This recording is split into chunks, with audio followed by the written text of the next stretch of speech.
Bismillahirrahmanirrahim. Assalamualaikum warahmatullahi wabarakatuh.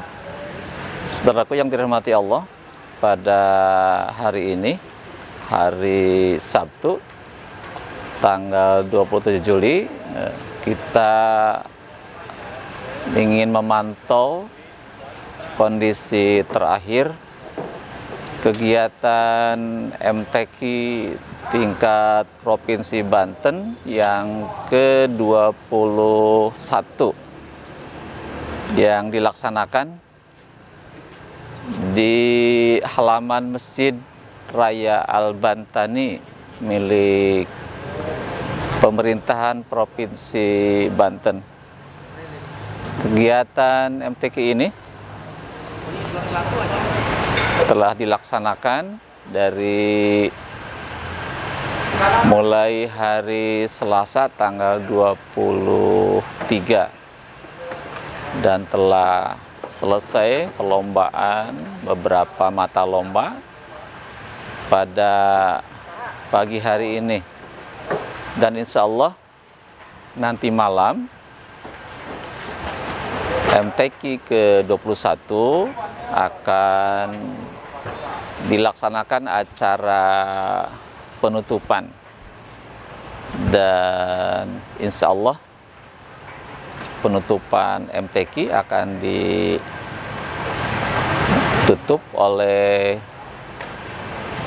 PLT Pejabat Gubernur Banten, Bapak Dr. Al-Mukhtabar. Setelah dirahmati Allah, kegiatan MTQ tingkat Provinsi Banten diikuti oleh 8 kafilah dari 8 provinsi, 8 kabupaten dan kota. Sekali lagi bahwa MTQ ke-21 tingkat Provinsi Banten diikuti oleh 8 kafilah dari 8 kota dan kabupaten yang ada di Provinsi Banten, 3 kota dan 5 kabupaten. Dan nanti insya Allah nanti malam pada saat penutupan akan diumumkan para pemenang dari seluruh mata lomba dari MTQ, dari mulai lomba tilawah, kemudian ada tahfiz, ada tafsir, ada khat, dan mata lomba lainnya itu akan diumumkan nanti malam. Dan nanti siapa yang menjadikan juara umum dari MTQ ke-21 kita ketahui pada nanti malam. Saudaraku yang dirahmati Allah, MTQ ini menjadi agenda rutin pemerintah Provinsi Banten dengan tujuan utamanya agar umat Islam itu semakin mendekat kepada Al-Quran, semakin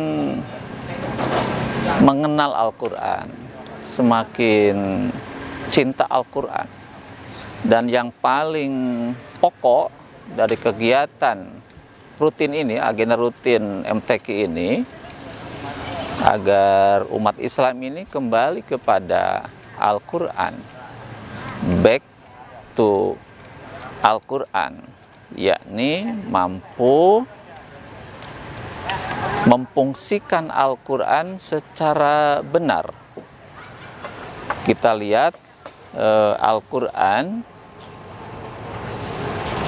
Surah Al-Baqarah ayat 85,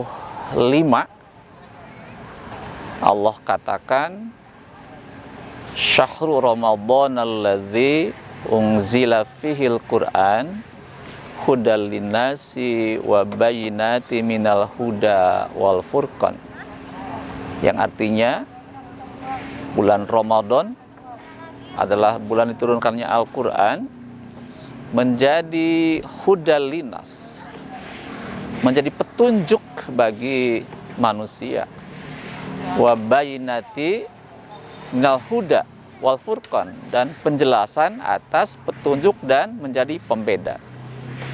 Jadi kalau kita lihat dari ayat tadi, ada dua fungsi Al-Quran yang paling utama.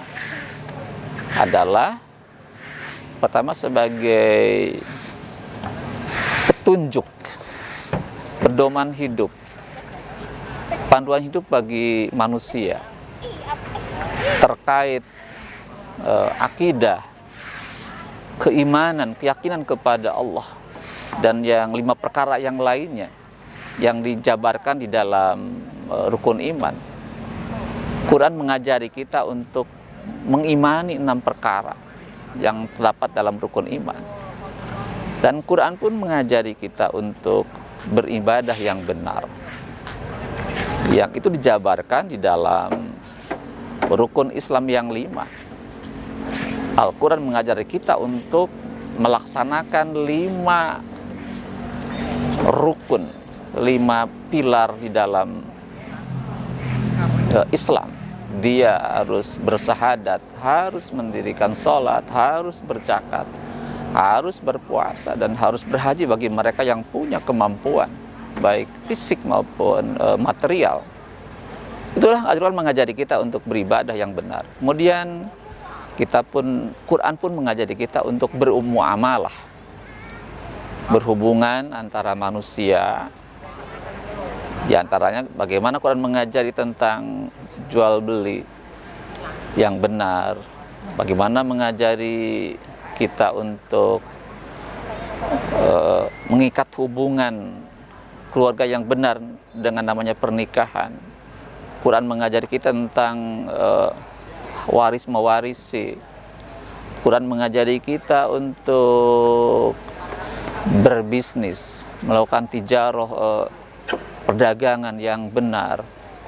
Kemudian Quran pun mengajari kita untuk membangun pendidikan yang benar, membangun keluarga yang benar, membangun politik yang benar, membangun negara yang benar. Itulah Al-Quran. Jadi kita fungsikan Quran itu dalam menata akidah, menata ibadah, juga termasuk menata muamalah. Kemudian yang berikutnya, Quran juga mengajari kita untuk berakhlak, menata sikap perilaku sesuai dengan ketentuan Allah. Bagaimana berakhlak kepada Allah, bagaimana berakhlak kepada diri sendiri, bagaimana juga berakhlak kepada manusia yang lain, berakhlak kepada orang tua, berakhlak kepada anak, berakhlak juga kepada orang yang berbeda agama, berbeda keyakinan. Itu Al-Quran ajarkan kepada kita.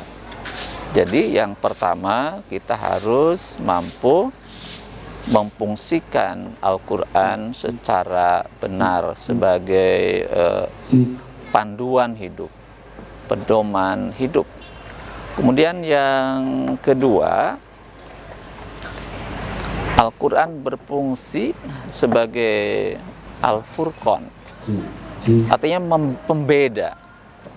pembeda antara yang hak dengan yang batil, pembeda antara yang halal dengan yang haram.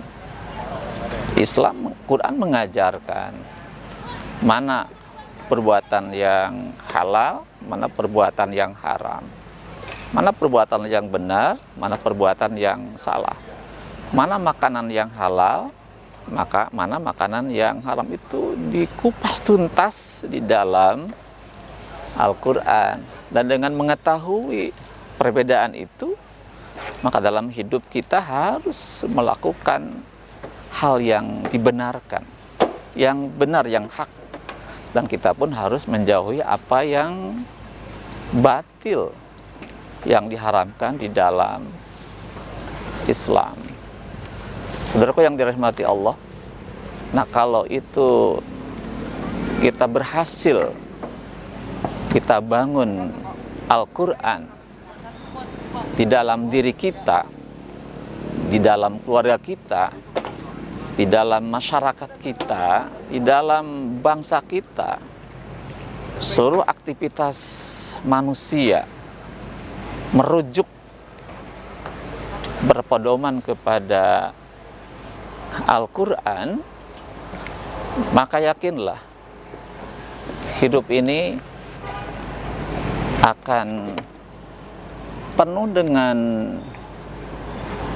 kesuksesan, penuh dengan kebahagiaan, sebagaimana rencana Allah menciptakan manusia ini.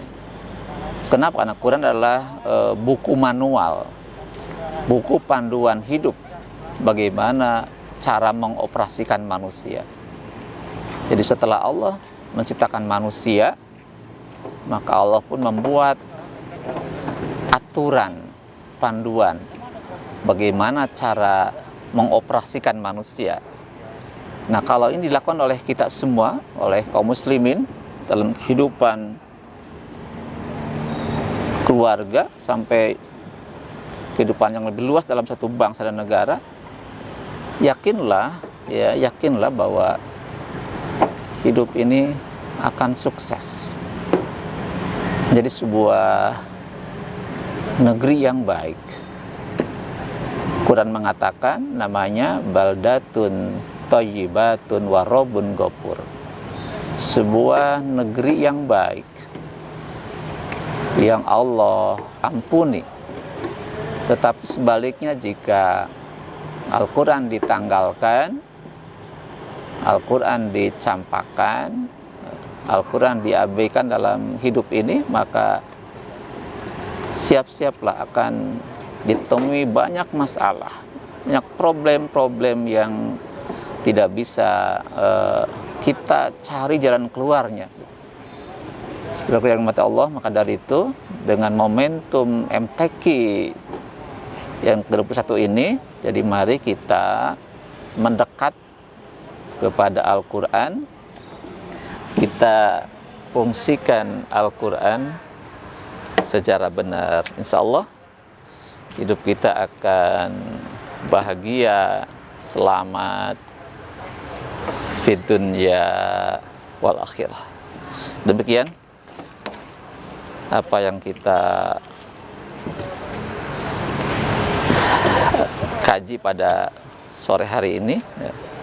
Semoga dengan momentum MTQ kita akan kembali kepada Al-Quran.